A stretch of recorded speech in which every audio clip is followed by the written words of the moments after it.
السلام علیکم ناظرین اس ایپیسوڈ کے آغاز میں اولجن خاتون والدہ کے سامنے کھانا پیش کرتی ہے تو عثمان سلطانہ وہ کھانا اٹھا کر پھینک دیتی ہے اور کہتی ہے، احمق خاتون، تم میرے سامنے اس طرح کا کھانا کیسے رکھ سکتی ہو؟ کیا تم میری یہ خدمت کرتی ہو؟ تو بالا خاتون یہ دیکھ کر کہتی ہے، عثمان سلطانہ، یہ بدتمیزی ہے، اس میں ایسا کیا ہے جو آپ کو پسند نہیں آیا؟ عثمان سلطانہ کہتی ہے، بدتمیزی ہیں؟ تم کہہ رہی ہو بدتمیزی؟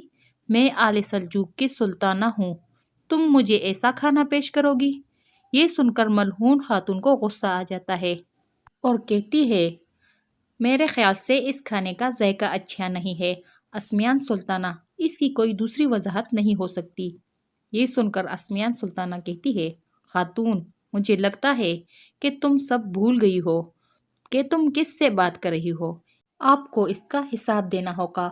بالا کہتی ہے، ہم حساب دیتے نہیں بلکہ لوگوں سے لیتے ہیں۔ عثمان سلطانہ، آپ نے کھانے کے ساتھ جو کیا ہے وہ بدتمیزی ہے، اسے مزید نہ بڑھائیں۔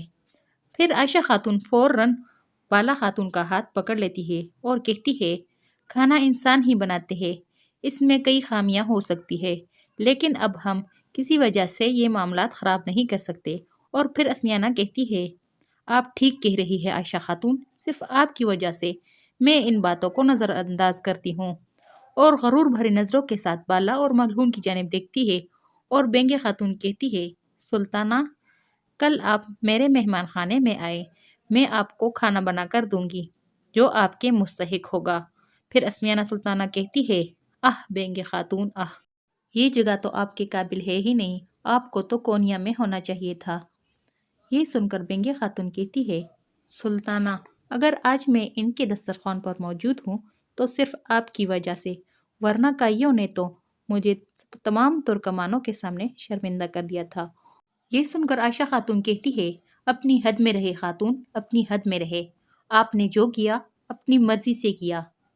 یہ سن کر بینگے خاتون بہت غصے میں آ کر کہتی ہے، میں نے اپنی بیٹی کے مستقبل کے بارے میں سوچا۔ اور پھر ملعون خاتون سے کہتی ہے، آپ نے میری بیٹی کو شادی سے اغوا کر لیا اور اب آپ اسے بدنام کر رہے ہیں۔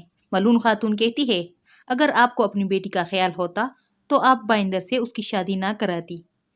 یہ سن کر اسمیانہ سلطانہ کہتی ہے، بہت ہوا خواتین، بہت ہوا۔ دوسری جانب کونیا میں سلجوقی محل دکھایا جاتا ہے جہاں عثمان صاحب پہنچ چکے ہوتے ہیں اور علاؤدین اپنے گھوڑے پر سوار درسن فقی کے ساتھ محل میں داخل ہوتا ہے اور اپنے گھوڑے سے اتر کر سلجوقی سپاہیوں کو سلام کرتا ہے اور کہتے ہیں، ہم سلطان علاؤدین سے بات کرنا چاہتے ہیں۔ یہ سن کر سلجوقی سپاہی باقی سپاہیوں کو دیکھتا ہے اور پھر علاؤدین کی جانب دیکھتا ہے۔ عثمان صاحب بھی ان سپاہیوں کے پیچھے کھڑے ہوتے ہیں۔ سلجوقی سپاہی علاؤدین کے گھوڑے کے پاس آتے ہیں تو درسن فقی اس سپاہی کو گھوڑے پر نشان دکھاتا ہے اور پھر بورہان اس سے کہتا ہے، ہوشیار رہو بھائی، سلطان علاؤدین نے اپنے گھوڑے ہمیں تحفے میں دیے ہیں۔ اور پھر درسن فقی کہتا ہے، حقیقت پر سوال نہ کرنا سپاہی، اگر ایسا کیا تو تم اندھے ہو جاؤ گے۔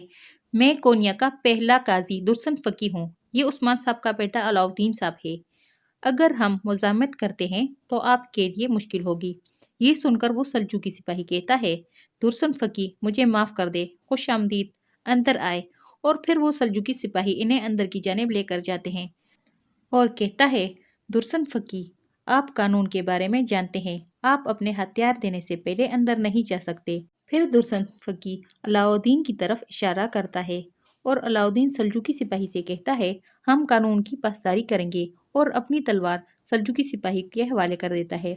اور پھر اس طرح تمام سپاہی اپنی تلواریں سلجوقی سپاہیوں کو دے دیتے ہیں اور عثمان صاحب بھی ان کے پیچھے محل کے اندر داخل ہو جاتے ہیں۔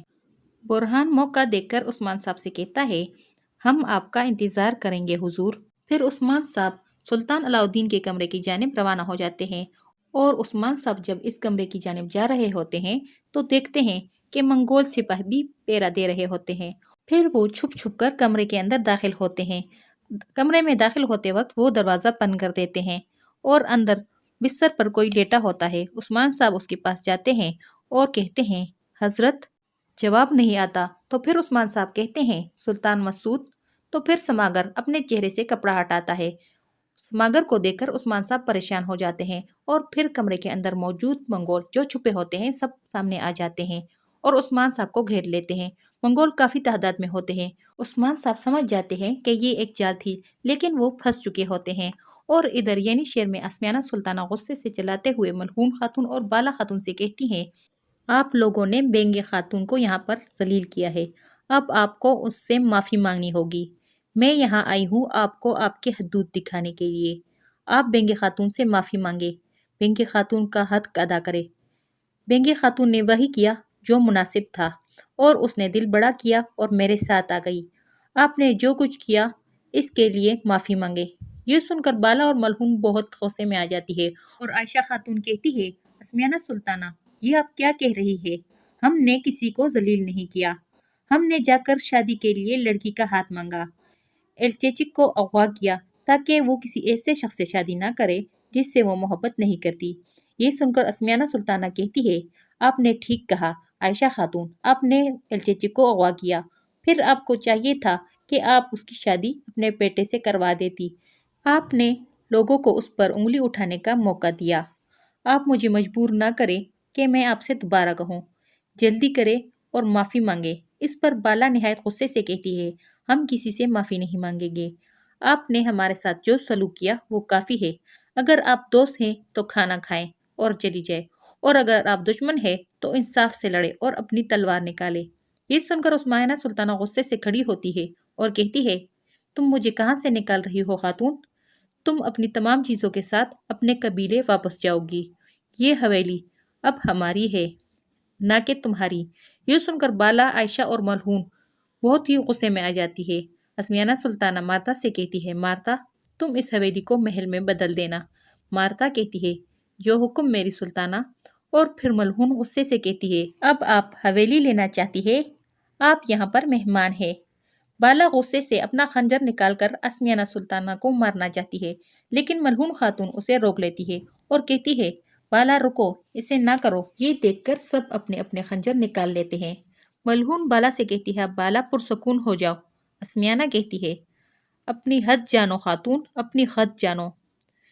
بالا کہتی ہے، سلجان اماں کہتی تھی کہ ایک احمق مہمان گھر کے مالک کی میزبانی کرنے کی کوشش کرے گا، اور آپ نے وہی کیا۔